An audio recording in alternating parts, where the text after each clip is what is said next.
একজন ব্যক্তি ভবিষ্যদ্বাণী করেছেন, খেয়াল করেন। ওই ব্যক্তি ভবিষ্যদ্বাণী করেছিলেন ইসলাম নিয়া, কোরআন নিয়া, ইসলামী আন্দোলন নিয়া তোমরা বেশি লাফালাফি করবা না, নাচানাচি করবা না। স্বৈরাচারদের বলেছিলেন বাংলার মানুষ এমন একটা ঝাঁকুনি দিবে, ওই ঝাঁকুনির ফলে সোজা গিয়ে দিল্লি মামু বাড়ি গিয়ে পড়বে।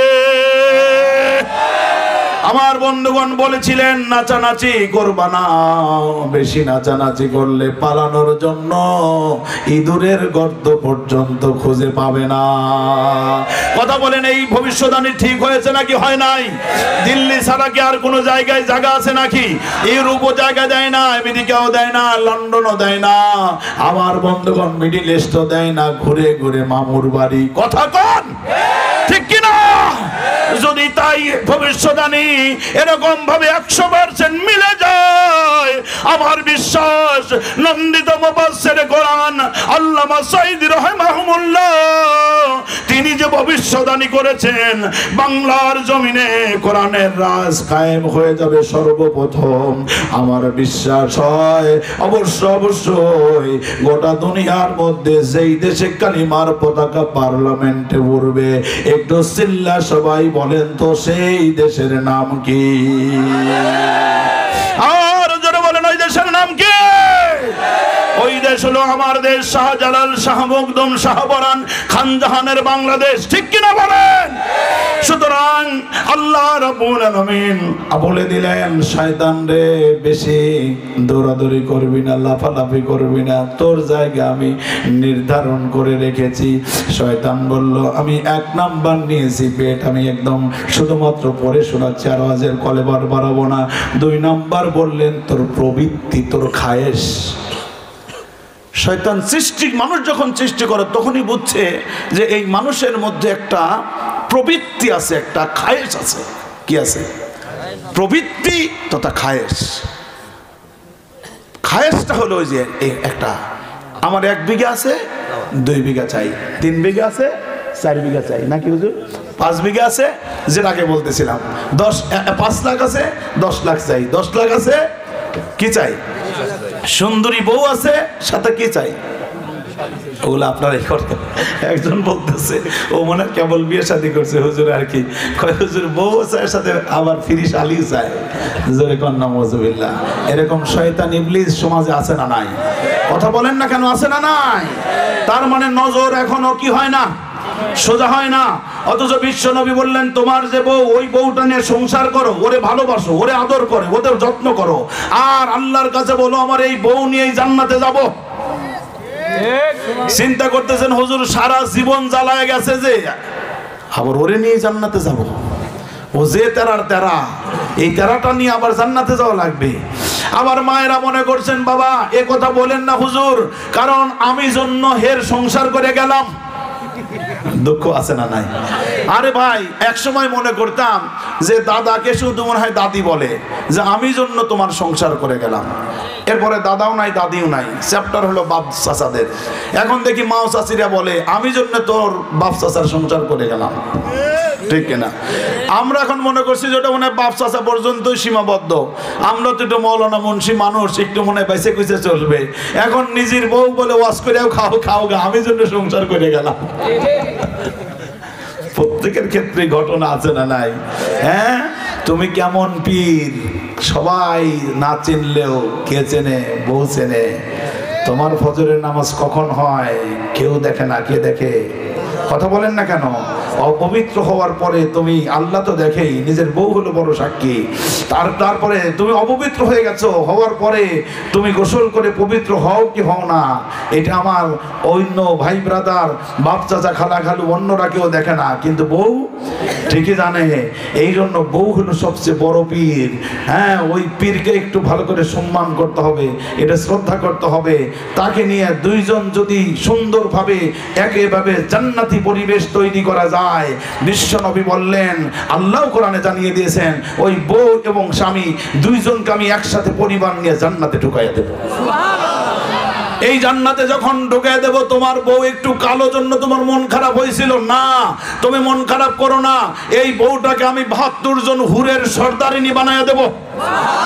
সুবহানাল্লাহ। তাহলে আমার বউ যদি 72 জনের সর্দারিনী হয় ভালো লাগবে না? ওই যে বলবেন বউ তেরা, এই তেরা হিংসা বিদ্বেষ কানাকানি চগলখড়ি ফিসফিসানি একগুয়েমি একদেশদর্শিতা মেজাজের ভারসাম্যহীনতা যত রকমের মানবিক দুর্বলতা খারাপ গুণ আছে আল্লাহ রাব্বুল আলামিন আবে হায়াতের পানির মধ্যে গোসল করাইয়া দিয়া একটা ওখানে চমৎকার নির্বাহী আদেশ দিয়া এই সমস্ত মানবিক দুর্বলতা হিংসা বিদ্বেষ যত রকমের কানাকানি যত ডিস্টার্ব আপনাকে করেছে ওই ডিস্টার্বিং এলিমেন্টস আল্লাহ সফটওয়্যার দিয়ে আল্লাহ সবকে উপরে ফেলে দিবেন। ওই জান্নাতের মধ্যে চলবে শুধু ভালোবাসাবাসী। সুবহানাল্লাহ। তাহলে আমাদের প্রবৃত্তি এবং খায়েশ যেটা দিয়ে শয়তান আমাদের মধ্যে ঢুকতে চায় ওটাতে আমরা কি করব না, অ্যালাউ করব না। আমরা যেটা সঠিক সিরাতুল মুস্তাকিম সঠিক পথ আমরা ওই পথেই থাকবো ইনশাআল্লাহ। যেটা হালাল ওই পথেই থাকবো, থাকবেন তো ইনশাআল্লাহ। দুনিয়া এবং আখিরাতের শ্রেষ্ঠ সুন্দরী আমার মা, আপনার মা হাওয়া আলাইহিস সালাতু ওয়াস সালাম।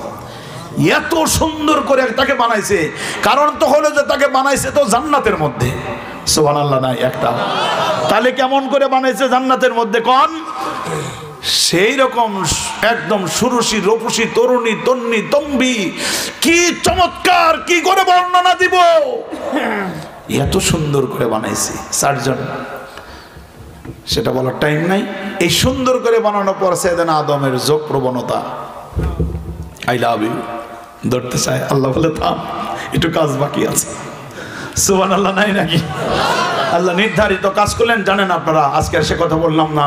তারপরে ওখানে তাদের পরিণয় সূত্রে আবদ্ধ হলেন, স্বামী স্ত্রী হিসাবে আল্লাহ জান্নাতের মধ্যে রেখে দিলেন। এই জন্য ওই যে নারীর প্রতি আসক্তি, এটা ইবলিস ওখান থেকে নোট নিছে, 3 নাম্বার তোকে ধ্বংস করব নারীর প্রতি আসক্তি দিয়া। সমাজে এখন এটা আছে না নাই? তাহলে আমাদের কাজ কি? আমাদের কাজ হলো ওই জায়গাটাকে ব্রেক দেওয়া, একদম ইন টোটাল। ওটাকে কি ব্রেক বলে? মোটরসাইকেল চালাইতে, গাড়ি চালাইতে হাইড্রোলিক ব্রেক। Touch, stop. কেন স্টপ? কারণ ওটা হারাম। সুবহানাল্লাহ।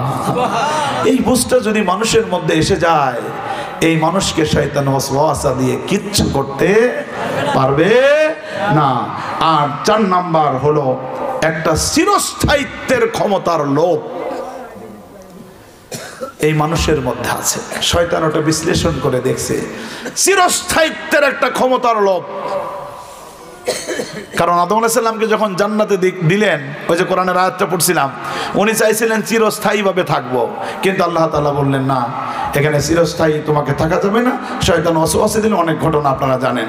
এই যে চিরস্থায়িত্বের ক্ষমতা, একটু দেখবেন একজন লোক যখন মেম্বারে দাঁড়ায়, ও দাঁড়াইয়া বয়স হয়ে গেছে, একবার মেম্বার হইতে পারছে অথবা পারে নাই, সেকেন্ড বার দাঁড়াইলো, দাঁড়ানোর পরে বলতেছে, ভাইজান ভাই সব, এ বছরই আমার শেষ। কি এ বছরই আমার? আমি আর হয়তো আপনাদের কাছে আসবো না। আমাদের এলাকা আছে সিরাজগঞ্জের উল্লাপাড়া, বুঝছেন? সিরাজগঞ্জের উল্লাপাড়া, ওখানে এক মুরব্বী আছে, বয়স প্রায় 100 বছরের কাছাকাছি। 2001 সালে নির্বাচন হয়েছিল।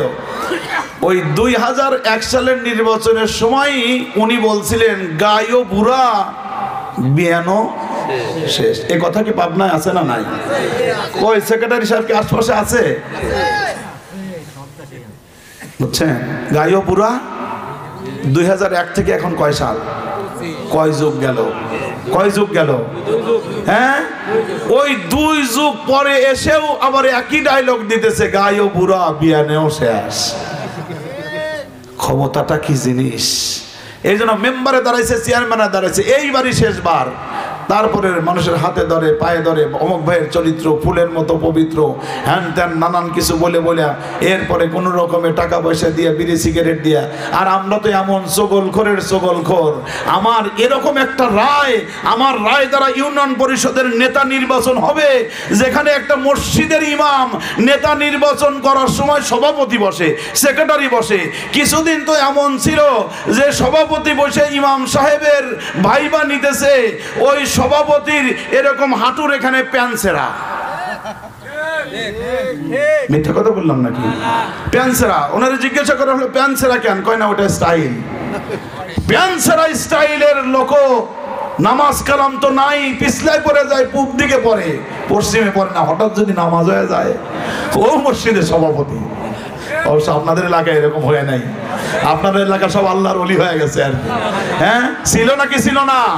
এখন আস্তে আস্তে কাটে পড়তেছে, পালায়া গেছে ওরা। কি বলেন, ঠিক কিনা?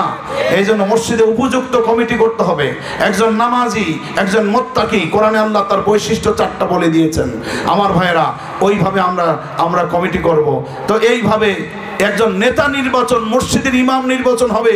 10-12 জন বসে ভাই বানায়, নামাজ ঠিক আছে কিনা, তারপরে কোরআন পড়া ঠিক আছে কিনা, তারপরে চরিত্র ঠিক আছে না, ঠিক আছে কিনা, বউ ঠিক আছে কিনা, তারপরে বউ কয়টা, তারপরে চেহারা সিরত কেমন, আদব কায়দা কেমন, কত রকমের হিসাব কিতাব কইরা তাকে ইমাম নির্বাচন করতেছে। কিন্তু মাসে বেতন সর্বোচ্চ 3,500-এর উপরে না। এই নেতা নির্বাচনের জন্য এত পাগল। কিন্তু ইউনিয়ন পরিষদের চেয়ারম্যান নির্বাচন করবে প্রায় লক্ষাধিক মানুষের নেতা হবে, যে নারী পুরুষের নেতা। ওই নেতা নির্বাচনের সময় 2টা গরম চা হলেই মন নরম হয়ে যায়। কত বড় গাদ্দার আমরা, চিন্তা করছেন কিনা? এটা বাদ দিতে হবে। এটা আমানত। এটা কি? এটা আমানত। এ সম্পর্কে আল্লাহর কাছে হিসাব দিতে হবে। কুল্লুকুম রাইন ওয়া কুল্লুকুম মাসউলুন আন রায়াতিহি। প্রত্যেক ব্যক্তি দায়িত্বশীল। প্রত্যেক ব্যক্তিকে আল্লাহ রব্বুল আলামিন দায়িত্ব সম্পর্কে জিজ্ঞাসা করবেন। আপনার প্রতি চলা, প্রতি কদম, হেঁটে যাওয়া, ভাত খাওয়া, ঘুমানো, রেস্ট করা, ধান কাটা, জমি কাটা, ব্যবসা করা, বাণিজ্য করা, চাকরি করা, যা কিছু আপনি করেন, প্রত্যেকটা কাজ আপনাকে হিসাব দিতে হবে কার কাছে? ঠিক কিনা?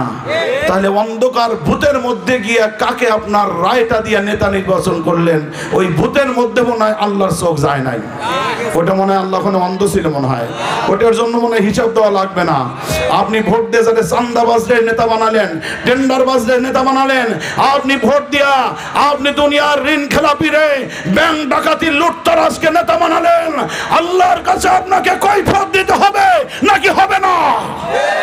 কৈফিয়ত দিতে হবে। ইউ শুড বি অ্যালার্ট নাও। এই শয়তানের চক্রান্তে পড়া যাবে না। এই জন্য ক্ষমতার লোক, চেয়ারম্যান একবার কয়া শুনে হইলো, বলে টেলে হইলো, এর পরের বার দেয়া আবার আস্তে আস্তে নিজে বলতে চায় না, ওই আরেকজনকে দেবো। আমি তো গত বছর শেষবার কইছিলাম, তো তুমি একটু বের করার ব্যবস্থা করো, খালি বের করে দাও। ওই মামাতো ভাই, খালাতো ভাই, সমাজের আর একজন আতি নেতা, পাতি নেতা ধরে টরে 10-12 জন বাড়িতে পাঠায় দেয়। সব ষড়যন্ত্র চিন্তা সেই করছে, পাঠায় দিয়া কয় নেতারটাই নিয়ে বের করছে। উনি এখন দাঁড়ায় বলে, আমি তো আসলে আসতে চাই নাই, কিন্তু লোকজনটা নিয়ে বের করছে, এবারই শেষ। তোর এবার শেষ হবে না যতক্ষণ পর্যন্ত আল্লাহাকুমুত তাকাসুর হাত্তা যুরতুমুল মাকাবির, কবরের মাটি যখন তোর কপালে যতক্ষণ না পড়বে, তোর এই লোভ শেষ হবে না। ঠিক কিনা বলেন?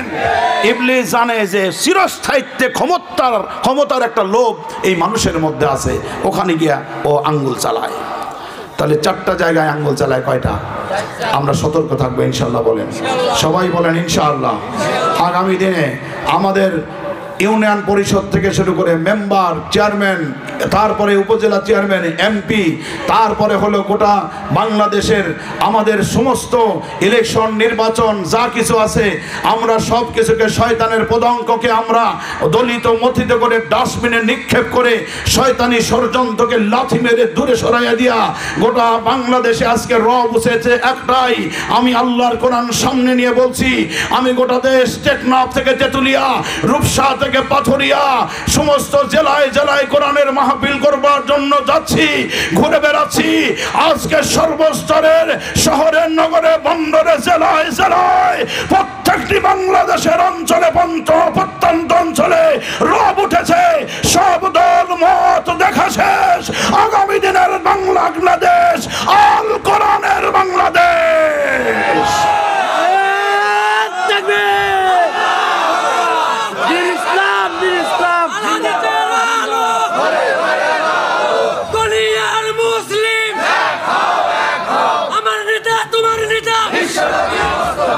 আলহামদুলিল্লাহ। আলহামদুলিল্লাহ। তাহলে এরকম একটা কোরআনের সমাজ আমরা চাই তো ইনশাআল্লাহ, যেই কোরআনের সমাজে পার্লামেন্টে দাঁড়ায় বলবে মাননীয় স্পিকার নূর মোহাম্মদ সিরাজিরা 50 বছর ওয়াজ করে ওদেরকে আবার ধরে নিয়ে সাইদি সাহেবরে 50 বছর ওয়াজ করার পরে হাজার হাজার মানুষে অমুসলিমকে মুসলমান বানানোর পরে 13 বছর জেলখানায় রেখে স্বাদ মেটে নাই, তারপরে হাসপাতালে নিয়ে চিকিৎসার নাম করে ইনজেকশন পুশ করে মারিয়া ফেলা দিচ্ছে। এইসব ওয়াজ নসিহত আর লাগবে না। ও মাননীয় স্পিকার, এই আজকের সংসদে বিল উপস্থাপন করলাম, আগামী দিন নামাজ ভিত্তিক সমাজ ব্যবস্থা কায়েম হবে। আর ওই নামাজ ভিত্তিক সমাজ ব্যবস্থার মধ্যে ওই নামাজ ভিত্তিক সমাজ ব্যবস্থা যখন কায়েম হবে, যখন আজান হয়ে যাবে, আর এরকম দাঁড়িয়ে বসে ওয়াজ নসিহতের এত দরকার হবে না। আপনাদেরও বক্তাদের এত টাকা দিয়ে দিয়ে মনে কষ্ট পাওয়া লাগবে না। আহারে বক্তা আসলো টাকা নিয়ে গেল, কি যে কষ্ট আছে না নাই? এমন যুগ আমরা পার করেছি। এই যে ওয়াজটা করলাম, এরকম ওয়াজ করার পরে আমাদের দিকে রাঙ্গা রাঙ্গা চোখে তাকাইতো, মাইক কেউ টান দিয়ে নিয়ে তুলে যেত। আবার যারা টাকা পয়সা গুনে হুজুরে বিদায় দিবে, ওর কলজায় তো আঘাত লাগে গেছে, ও এখন টাকা খালি আর গনে আর কয় দেখি হুজুরে কত কম দেওয়া যায়, লাউডারি ছাড়াইয়া ফেলবো। এরকম কত জায়গায় টাকা ফালায় রেখে চলে গেছে, তো টাকাই লাগবে না। কিন্তু আল্লাহ দিন চেঞ্জ করেছেন, বলেন ঠিক কিনা? কথা বলেন ঠিক কিনা? ইনশাআল্লাহ দিন এখন ইসলাম এবং কোরআনের অনুকূলে সারা দেশ। ইনশাআল্লাহ এই সময় আমরা বাতিলের হুমকি ধমকি পরোয়া না করে ওই সংসদে দাঁড়িয়ে মাননীয় স্পিকার বলবে আগামী দিন হবে আল কোরআনের বাংলাদেশ। ওই কোরআনের বাংলাদেশে বলবে এখন থেকে নামাজ প্রতিষ্ঠিত করা হোক, নামাজের পক্ষে বিল পাস করা হোক, আজান হয়ে যাবে। আর মাননীয় স্পিকার বলবে নামাজের পক্ষে বিল এসেছে, এই পক্ষে যারা আছেন তারা হা বলুন। সবাই চিল্লা বলেন তো হা। নামাজের বিলের পক্ষে আজকের এই মক সংসদে যারা আছেন সেই সমস্ত এমপি মন্ত্রীরা সবাই হা বলুন। হা জয়যুক্ত হয়েছে, হা জয়যুক্ত হয়েছে, হা জয়যুক্ত হয়েছে। এই কথা বলার পরে নামাজ বিল কায়েম হয়ে যাবে। আর ওখানে আজান দেবে, আজান দেওয়ার সাথে সাথে দোকানপাট কাজকর্ম বন্ধ করে নামাজ পড়ে ফাংতাশিরু ফিল আরদ, আবার জমিনে বিচরণ করবে, অফিস আদালতে বিচার করবে, কাজবাজ করবে। আল্লাহ বলেন আমার রহমতের জুয়ারে জোশ খেলে যাবে। আমি আল্লাহ ইরিয়া মন দিতাম বিঘায় 4-5 মন, ওই আল্লাহ আমি ইরিগেশনের পরে আমি আবার দেই হলো 25 থেকে 30 মন।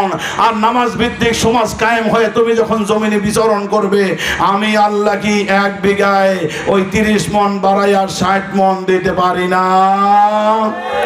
কথা বলেন পারে কি পারে না? ওই আল্লাহ পারেন নাকি পারেন না? এরকম একটা সুন্দর সমাজ চাই নাকি চাই না?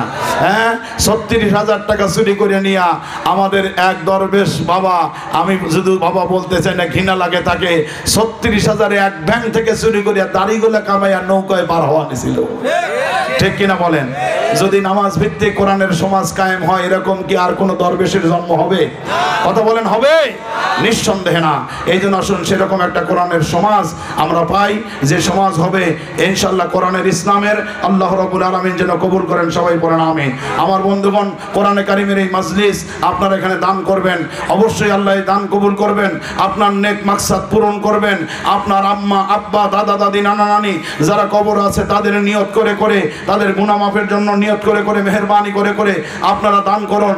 আসুন খুব অল্প সময়ের মধ্যে 1000 2000 5000 টাকা নিয়ে, 10,000 20,000, 1 বস্তা 2 বস্তা 5 বস্তা সিমেন্ট নিয়ে এই মসজিদটা হয়তো অল্প দিনের মধ্যেই এটা ভেঙে পুনর্নির্মাণ করা হবে না ভাইজান? এই জন্য এখানে আপনারা সহযোগিতা করবেন। জান্নাতে যাওয়ার সহজ 2টা রাস্তা, এক হলো নিজের সন্তানটাকে হাফেজ বানানো, আর একটা হলো মসজিদ নির্মাণ করা। এখন আমাদের তো এককভাবে একটা মসজিদ নির্মাণ করা সম্ভব নয়। ওই মসজিদ যদি একটা ইট সমপরিমাণ দান করেও যদি আমি অংশ নেই, 1 2000 5000 10,000 টাকা দিয়ে অংশ নেই, আমার বিশ্বনবী জানিয়ে দেন একজন বান্দা একটা মসজিদ নির্মাণ করবে, মসজিদ নির্মাণে সহযোগিতা করবে, আল্লাহ রাব্বুল আলামিন ওই বান্দার জন্য জান্নাতে একটা ঘর বানায়া দিবে।